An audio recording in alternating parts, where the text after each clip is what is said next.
Today I'm going to be taking a look at a recent release from Moody Publishers. This is called Grace Beyond Salvation, Revealing God's Love from Genesis to Revelation by Kyle DeRoberts. And I have a bookmark in here. You can see I'm over halfway through right now. I'm really loving this. It's an easy read while still, it's not like a fluffy, simple read either, if that makes any sense at all. But what I like about it is it's going through, it starts out like obviously in Genesis, the beginning of the Bible, with like creation, the fall, and then as I've been reading, it's been focusing a lot on Jonah now at the part I'm in. So it's going in biblical order. Obviously, I mean, it's not a huge thick book, so it's not going to go through every single book of the Bible. But it's working through the Bible from Genesis to Revelation, pulling out some key stories, and then applying it to the theme or topic of the chapter. Overarching theme of this book is God's love, and it's kind of like a devotional in a way because each chapter is pretty short, so it's only like, some of them, let's see, like 5-ish pages maybe a little more than that. And that's like 5-6 pages. This is where I'm at right now on chapter 20, Grace Receives Sinners.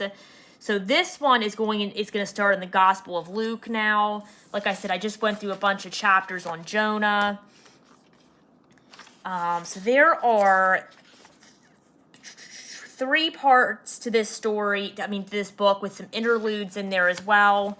So part 1 was Grace before the fall. Part 2 was Grace after the fall. Then we had an interlude, which is what I just went through, Jonah, the son of truth. And then I'm just starting the next part now. Interlude, the prodigal son. Interlude, the passion of Christ.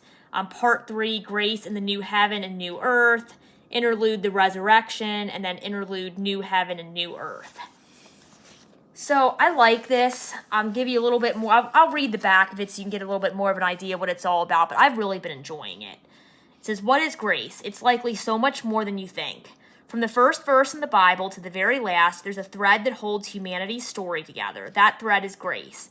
The grand story of grace is full of drama, pain, and suffering, but also hope, expectation, and pursuit. God has never stopped or wavered in his desire to have a relationship with you. Kyle DeRoberts invites readers to understand and experience the biblical story of God's extraordinary grace. This story is the key to understanding and fully living your own story, and it's the secret to an intimate relationship with God and others. What if grace is meant to be bruised, filled with holes, frayed, and looking like it has been dragged through the mud of life? Yet, unlike anything the world might offer, grace brings comfort and security and the durability to endure all that life might offer. Grace provides a sacred space for us to dwell with God at every moment of our lives.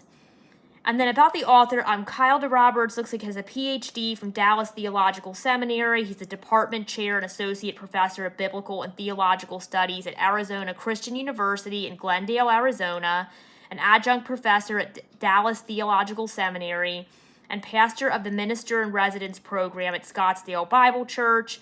He also wrote The Secret to Prayer, which I haven't read, but I really want to check that out now that I've been liking this book so much. He and his wife, Lolly, live in Scottsdale and have 3 boys. Okay, so I like the conversational, informal tone in this book. I say that a lot, but I really like when authors do that. I like academic books too, I won't lie. I like that too, but sometimes I just want to relax with a good book. I like some, the author includes personal stories and some application, and just a really informal, conversational, warm tone to the book is really appealing for me as well, and a lot of books that I'm enjoying. This one, to me, like I said, kind of reads like a devotional book. Chapters are like 5-6 pages long, and as I mentioned before, it's going in order with the stories that it's using from the Bible in here. So starting at Genesis, we went through Jonah, we're going through the prodigal son here coming up. So it's just, I'm going through some different main stories, themes of the Bible, and I like that as well. This is not one that's you could definitely look up the scripture stories that it's talking about in here, so you can always apply your Bible use your Bible with any book, but it's not asking you really to look up anything. It's more of a book to just sit and read. That's why I kind of felt like it was more devotional in nature. Not that you can't learn anything from it, obviously you can, but that's the way I'm using it. It's kind of like a daily devotional. I go through, it depends on the day. I might only do 1 short chapter. I might do up to 3 or 4 if I have a lot of time that day. So it's not a book for me that's going to take me a really long time to read. I just started it this week and I'm a little over halfway through already. So I anticipate it'll take me like maybe 2 weeks to get through this. If I didn't have to work, I'd be able to read a lot more and finish it a lot quicker. But, there's bills to be paid. So there's that. So I can't read as much as I want to all the time. But thank God that I'm able-bodied and able to work and pay my bills. So I shouldn't complain too much about that. Anyway, definitely a really good read. Definitely one I would recommend. And it's an easy read. And I've really been enjoying it. And it's a quick read. So always some good qualities to have in a good book.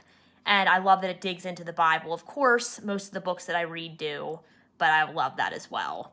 So this is Grace Beyond Salvation, and this is by Kyle DeRoberts, and this is from Moody Publishers.